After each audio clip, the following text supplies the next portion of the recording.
Hello guys, class 12th, chapter 4, reproductive health. Today's video में आपका you are most welcome. 4.2 population exploration and birth control का remaining part के बारे में study करेंगे। पिछली वीडियो में हमने जो कंट्रासेप्टिव मेथड्स अवांछनीय प्रेगनेंसी को रोकने के लिए प्रयोग किए जाते हैं उनके बारे में चर्चा की थी, जिसमें सबसे पहला जो कंट्रासेप्टिव है वो नेचुरल या ट्रेडिशनल मेथड। नेचुरल या ट्रेडिशनल मेथड इसमें स्पर्म और ओव्यूम के मीटिंग के चांस से बचने का सिद्धांत लागू होता है, जिसमें पीरियोडिक एब्सेंटेंस इसमें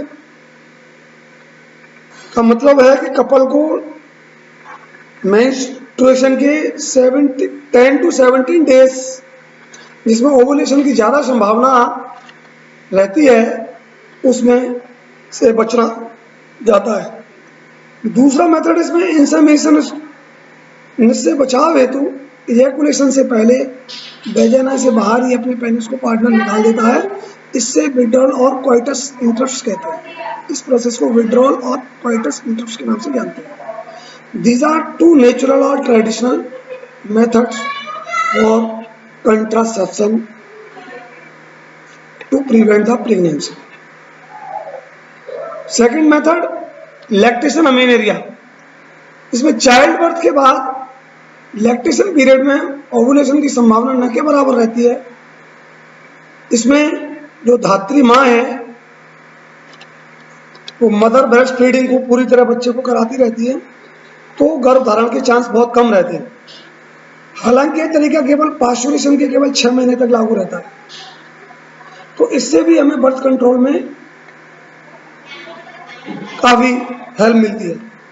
इसके बाद नेक्स्ट मेथड है बैरियर मेथड। इसमें मेल और फीमेल के ओव्यूम और स्पर्म को मीटिंग से फिजिकली रूप से रोकना होता है, और ये मेथड दोनों ही मेल और फीमेल दोनों को ही अपनाए होते हैं। जिसमें सबसे जो मेन प्रचलित बैरियर है वो कंडोम का यूज मेल के लिए और फीमेल के लिए भी। इसमें सबसे पहला जो मेल के लिए है वो निरोध चिर परिचित कंडोम, जो कि सभी सरकारी संस्थाओं अस्पतालों में निःशुल्क फैमिली प्लानिंग के उद्देश्य से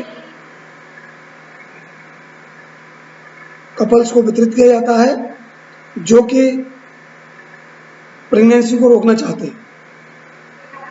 इस कंडोम का प्रयोग पिछले सालों में सेक्सुअल ट्रांसमिटेड डिसीज और एड्स को प्रिवेंशन की वजह से भी अधिक ज़्यादा हो रहा है। नेक्स्ट, इसमें डायफ्राम, सर्वाइकल कैप्स और वॉल्ट्स।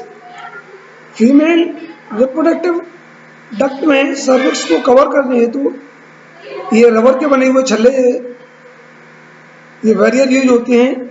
ये सभी रीयूजेबल होते हैं। इसके अतिरिक्त स्पर्मिसिडल क्रीम, जेली, फोम्स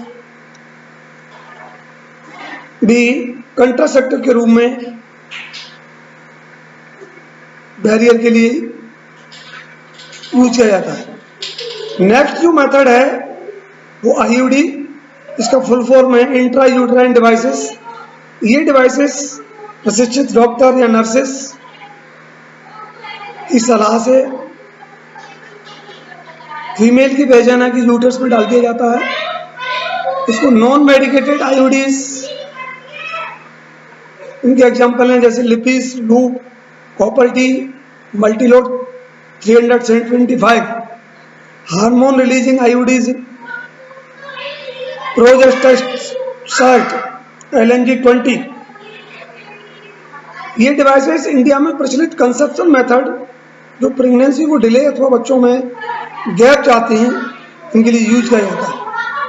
इसके अलावा ओरल कंट्रासेप्टिव्स हैं जो फीमेल के द्वारा यूज की जाने वाली प्रोजेस्टेरोन अथवा प्रोजेस्टेरोन और ईस्ट्रोजन कॉम्बिनेशन के रूप में पिल्स,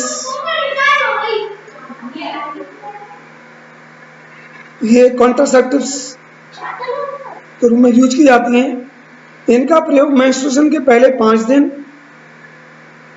देन 7 दिन का गैप रखा जाता है और उसके बाद इसको 28 डेज तक कंटिन्यू रखते हैं। इट मीन्स 21 पिल्स का ये पैक होता है। और जब तक हमें प्रेगनेंसी को डिसकंटिन्यू करना होता है, इन ओरल कंट्रासेप्ट का पिल्स का यूज करते हैं। अगर हमें प्रेगनेंसी को 1 साल या 2 साल 3 साल जितने टाइम तक हमें रोकना है उतने टाइम तक हम इसको कंटिन्यू करते रहते हैं। इसमें सहेली पिल्स 1 वीक्स का कोर्स है, वो भी मार्केट में अवेलेबल है। इसके अलावा नेक्स्ट जो कंट्रासेप्टिव है वो है इम्प्लांट्स। ये प्रोजेस्टेरोन अकेले अथवा एस्ट्रोजन प्रोजेस्टेरोन का कॉम्बिनेशन फीमेल द्वारा इंजेक्शन के रूप में स्किन में इम्प्लांट किया जाता है। इस कॉम्बिनेशन का प्रयोग कोइटस के कॉम्बिनेशन के यानी फर्टिलाइजेशन के 72 आवर्स में किया जाता है, जिससे प्रेगनेंसी की संभावना को रोका जा सकता है। इसके अलावा सर्जिकल मेथड्स हैं, इसमें स्टेरिलाइजेशन, इस मेथड को स्टेरिलाइजेशन भी कहा जाता है। ये मेल फीमेल पार्टनर को प्रेगनेंसी से बचने हेतु टर्मिनल मेथड है। स्टेरिलाइजेशन में मेल के रिप्रोडक्टिव सिस्टम में वास्ट डिफरेंस को कट करके बांध दिया जाता है, इसको वेसेक्टोमी कहते हैं। यही मेथड फीमेल के रिप्रोडक्टिव ऑर्गन्स में फैलोपियन ट्यूब्स को कट करके बांध देते हैं, तो इसको ट्यूबेक्टोमी कहते हैं, जिससे मेल के इंसेमिनेशन से आगे स्पर्म्स ओवम के साथ फीड नहीं हो पाते हैं, इससे फर्टिलाइजेशन नहीं हो सकता है, इसे प्रेगनेंसी से बचाया जा सकता है। ये टेक्निक बहुत ही प्रभावी है और इनका वापसी करना बहुत ही कठिन है। निस्संदेह ये ग्रोथ ऑफ पॉपुलेशन को रोकने में मेथड्स अतुलनीय योगदान है और हमें किसी प्रशिक्षित चिकित्सक नर्सों की सलाह के बिना हमें नहीं लेना चाहिए, क्योंकि इनके कुछ दुष्प्रभाव भी होते हैं। इसके बाद अगला टॉपिक हम मेडिकल टर्मिनेशन प्रेगनेंसी अगली वीडियो में पढ़ेंगे। आज के टॉपिक में बस इतना ही।